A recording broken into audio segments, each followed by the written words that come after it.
west side of the high school right now, and you can see not one, two, but three different bomb squads are here, and the Boulder bomb squad is due on scene momentarily.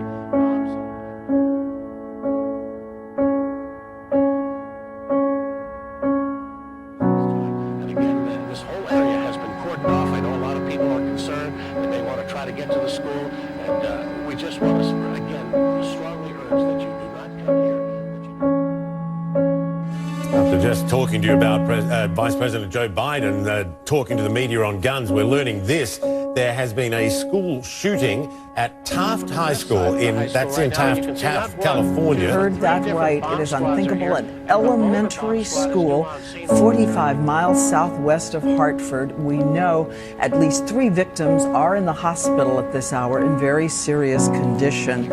We know there was at least 1 gunman now confirmed dead. These violent tragedies are a sobering reminder of how quickly life can change. Number 10. The Geneva County Massacre. Michael Kenneth McClendon began his rampage by killing his mother and burning her home. He then murdered more family members and took off in his car, killing indiscriminately as he went. Following a police chase and shootout, he committed suicide, and while he left behind a list of people who had done him wrong, his reason for killing was never established. Number 9. The 2011 Tucson shooting. U.S. Representative Gabrielle Giffords and some constituents were gathered in a grocery store parking lot when Jared Lee Loughner pulled out his gun. Among those killed were a federal judge, one of Giffords' employees, and a 9-year-old girl. Number 8. The Beltway sniper attacks. John Allen Muhammad and Lee Boyd Malvo taunted police and held Washington, D.C., Maryland, and Virginia hostage by randomly shooting unsuspecting citizens from long distances. Number 7. The Fort Hood shooting. This Texas spree was the worst shooting ever on an American military base. The accused was Army psychiatrist Major Nidal Malik Hassan. Number 6. Tower shooting at the University of Texas at Austin. After killing his wife and mother, former Marine Charles Whitman climbed the university's clock tower and inflicted almost 2 hours of panic upon the area by randomly shooting passers-by. Number 5. San Isidro McDonald's massacre. Police procedure was never the same once this Mexico border town was hit by the bloody rampage of a man who said he was hunting humans. James Oliver Huberty killed 22 people, ranging from 8 months to 74 years old, before he was downed by a sniper's bullet inside a McDonald's. Number 4. 2012 Aurora shooting. During a midnight premiere of The Dark Knight Rises, James Egan Holmes caused panic with tear gas and guns, killing 12 and injuring 58. A gag order prevented his motive from being immediately made public. Number 3. Luby's massacre. In the deadliest U.S. shooting before 2007, George Hennard drove through the window of a Killeen, Texas diner and opened fire. Anger towards women and frustration over losing his job might have been contributing factors, though his motive was never established. Number 2. The Virginia Tech massacre. Virginia Tech was a gun-free zone when South Korean national Sung Hee-cho began targeting what he called rich kids, debauchery, and deceitful charlatans with gunfire. Despite tales of teachers and students sacrificing themselves for others, this was still the deadliest shooting by a lone gunman in U.S. history, and it ended when the shooter took his own life. Number 1. The Columbine High School massacre. The massacre was blamed on bullying, violent movies and video games, goth culture, and even Austin, Texas. High up in a university tower, a sniper shoots at unsuspecting victims in the plaza below as scores of students flee. Police have apprehended a lone gunman in an attempt on the life of President Ronald Reagan outside the Hilton Hotel in Washington, D.C. 6-hour standoff with police. William Cruz is accused of a violent murder rampage that killed 6 people, including 2 policemen. Jeffrey Dahmer stands convicted of strangling and dismembering 17 young men and boys throughout the greater Milwaukee area. Charged with the raping and killing of a 7-year-old girl in a woman's bathroom. Life imprisonment for drowning her 5 children. Family bath sentences for the slayings of his mother. The bludgeoning death of her 2 young sons. Custody for the stabbing death of his daughter. Less than 3 months before the murder.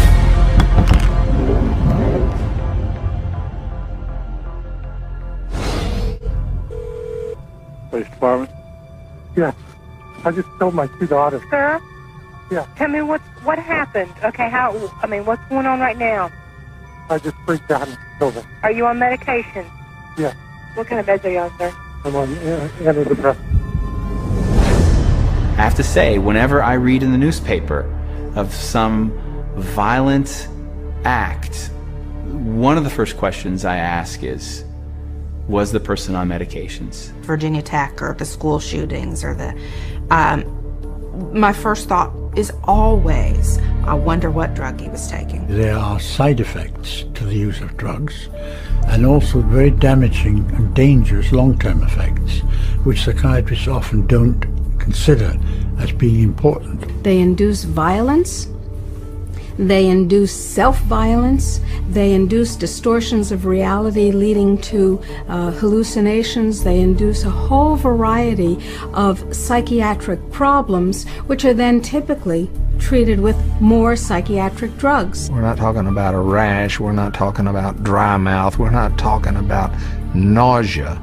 We're talking about sudden, compulsive, overwhelming suicidal or homicidal urges. We're talking about violent deaths. We're talking about crippling injuries. Psychiatric drugs are rampant in society today. It's become really an epidemic.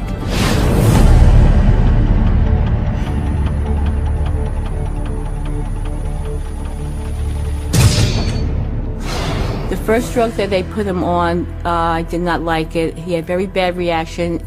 He became a completely different person. He was very, as you would say, aggressive. He became obsessive compulsive, paranoid about bad guys, afraid of dying. He started sniffing his hand 20 to 30 times a minute, out of control rages. He couldn't think straight, he couldn't act straight. It made him irritable, it made him violent. At one point he threatened to kill himself and to kill me, and he was only 6 or 7 years old. From the moment that I started taking these drugs and to the moment that I stopped, all that happened in my life was things got worse. Depression got worse, the anger got worse, the outbursts got worse. I had no idea what was happening to me. I would start quivering and shaking. I would drop onto the ground. Literally, I could not control anything. Within 4 hours of taking 25 milligrams of Zoloft, I was standing on a balcony at a church. And again, there was the thinking, I'm going to jump. The psychiatrists have carved out a great niche for themselves in the prescribing of drugs, but if you look at the history of treating people for mental and psychological disorders, it's a history fraught with things that don't work. They're not helping people with drugs, and they're not looking out for harming people. They're ignoring the harm that's coming from all of these drugs. We see suicidal thoughts, we see suicide, we see profound depression, mood swings. This is 911. Who is this?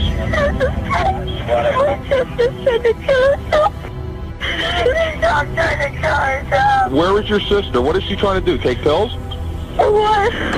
No, my dad told me. Oh my God, tell me!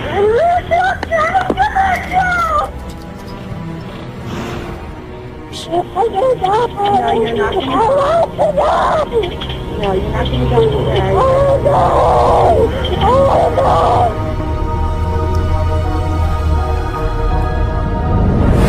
no! You don't want to think that a drug could affect someone's behavior in that way, but it does. It happens all the time. Suicide is just one in a long list of possible side effects of the medications that the doctors will seldom link to the medication, but instead blame it on the patient. What's the cause of death going to be written? Not going to be written that the drug had anything to do with the death. It's going to be recorded as a suicide. There's not a single psychiatric drug out there that's going to fix a problem. At best, it's going to cover up symptoms. At worst, it might kill you.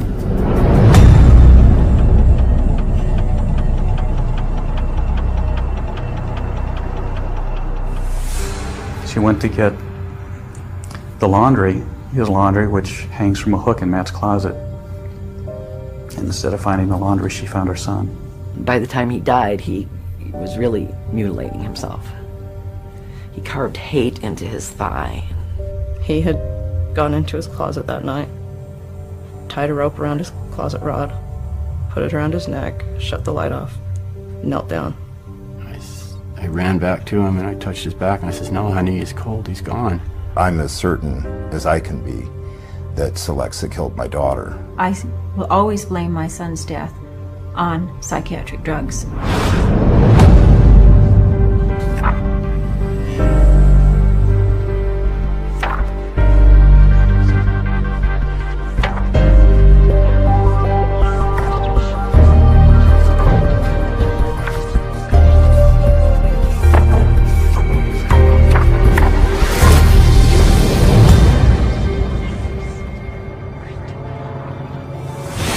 There are numerous reports of significant violent acts, not just suicide, but significant violent acts of murder-suicides in patients who were being prescribed antidepressants for relatively minor conditions, and they then just snapped. The drugs that are used are known worldwide to increase suicidality and increase homicidal violence. Might there be a link between the school shootings or the extremely violent shootings that have occurred in the U.S. and the prescription of certain psychotropic medications? I think the answer to that is a clear yes. The school shootings that have happened here over the last several years in this country, most of the students who engaged in this violent behavior were on psychotropic medications that had been prescribed to them by psychiatrists.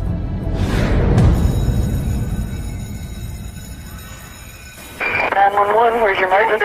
There's a student shot at Westside High School, Middle School. Been what? Student shot at Westside Middle School. Okay. Do you know who done the shooting? No, we do not. Okay. I think they're everywhere.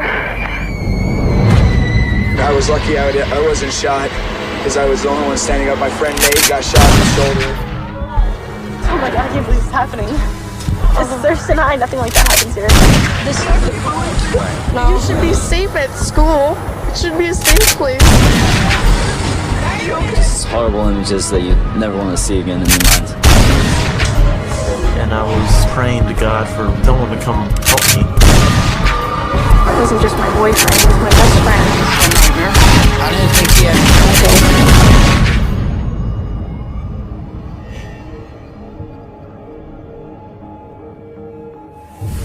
Whenever a school shooter is taking a drug, it is, you know, the press don't get the information. If they ask about it, they're told this is private information.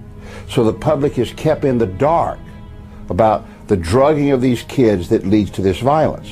You have to ask yourself, how much help can these drugs be to somebody if they start experiencing these side effects of extreme anxiety, a desire to kill themselves, desire to kill others?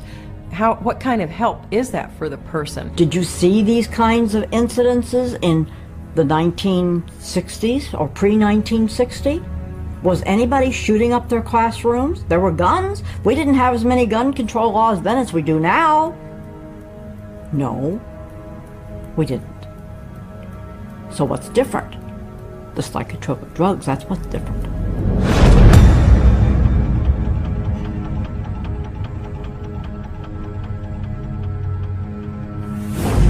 These psychiatrists are in a sense crippling people at the same time they claim to be treating them. They are mainly just drug pushers. You go on this drug, if it doesn't help you can try this one, and if that doesn't work you can try this one. This is one incredible money generating machine when this is your approach to treating people. It's about making money. It's not about getting people better or helping people in a service industry or helping people feel well. More than anything else, even more horrific than all the lives lost as a result of this callous profit-seeking, is the notion that our country is being destroyed. What we see in the homicides and the suicides is only the tip of the iceberg compared to exactly what's happening to people out there. How many deaths have to occur before the public wakes up? Wake up. Wake up before it's too late.